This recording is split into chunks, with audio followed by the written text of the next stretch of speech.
All right, let's get this show on the road. The world you clap your eyes on? Not entirely the genuine article. You're not bang smack in this very moment as you perceive it, and frankly, things are a tad deceptive. Turns out your brain's the grand architect, constructing your reality as you muddle through. It even sneakily edits your memories as they're unfolding. This noggin of yours operates on its own quirky timeline, spinning you a yarn about the world that feels as real as your favorite armchair. So, what's the crack? And who's truly pulling the strings of your existence? That gap between proper reality and your peeper's view? Supposedly our main info pipeline. But truth be told, we don't actually see that much in glorious HD. Only a thumbnail-sized bit of your vision's crystal clear, the rest a blurry old mess. If it doesn't feel like you're peering through a letterbox, thank your brain's clever trickery. Every second, your eyes do these rapid jolts, saccades, fancy that 50 milliseconds each, flitting about. It's like a frantic scan for sharp images your brain then stitches together. And during these saccades, your brain blanks your vision so you don't see a right proper motion blur. This means, daily, for about 2 hours, you're proper blind. If you saw what your eyes really see, it'd be like a scratched record. Brr, brr. Instead, your brain fills the gaps with its best guesses. But hold your horses, there's more. You're not even experiencing time straight. Picture stirring milk into coffee. Spoon hits ceramic, light zips to your eyes in 1.3 nanoseconds. Ceramic vibrates, air shockwave to your ear in 1.2 milliseconds. Finger fibers feel heat, signal to brain in 50 milliseconds. 3 wildly different inputs, processed at different times. Yet, you feel it as one smooth, simultaneous now. Your brain takes a sec, then invents a reality, a present that ain't quite real. What feels like now is a selectively edited version of the recent past. Blimey, you only consciously experience the world 0.3 to 0.5 seconds after it happens. Except, not really. Your brain's editing time and space like a Hollywood pro, making decisions way beyond your conscious control. You're living in the past. Nope, the future. Actually, a made-up future. Your present is kind of the future your brain's dreamt up. Imagine a ping pong pro. Ball whizzes at 25 ms. Light to eye in nanoseconds, to brain in 100 milliseconds.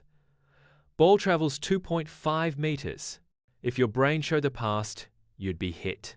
So, it predicts where the ball will be by the time info reaches you, creating a fictional version in your fake present.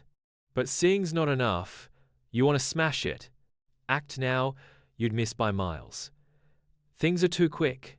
So, before the ball hits their bat, your brain predicts its future location based on their stance and your experience. But since it's not psychic, it preps multiple responses.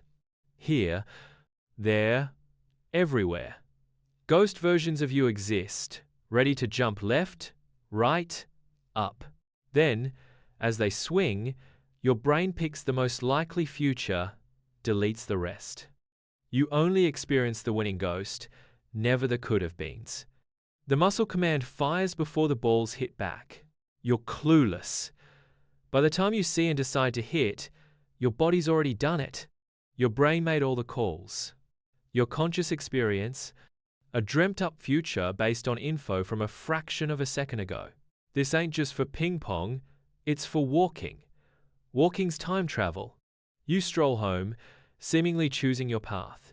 Meanwhile, your brain's in 3 time zones, processing past sensory feedback, calculating your current state, predicting your future steps. Walking's intense. Before your foot touch signal reaches your brain, it's already ordered the next step and calculated the next 2. But what about disaster? Banana peel. Slip. How to get there? Don't sweat it, your brain's ready. We said your brain decides, but that's a fib. No central control room. Different body parts know different things at different times. Your spinal cord's often ahead of your brain. Even in your brain, regions process at different speeds, making solo decisions. Foot hits peel, Ear gyroscope senses a wobble, tells brainstem and spinal cord, the quick action crew, they trigger emergency recovery. Arms out, other leg stiffens, cord tightens. 200 milliseconds later, pre-programmed sequences fire. 100 milliseconds after that, you realize you're tripping, but your body's already recovering. You're just catching up. So, your brain's constantly predicting, deciding, then showing you an edited version. Makes sense, eh? Who'd want to be in charge of all that? But it's not just predicting the outside world. Right now, it's predicting something way more complex. You.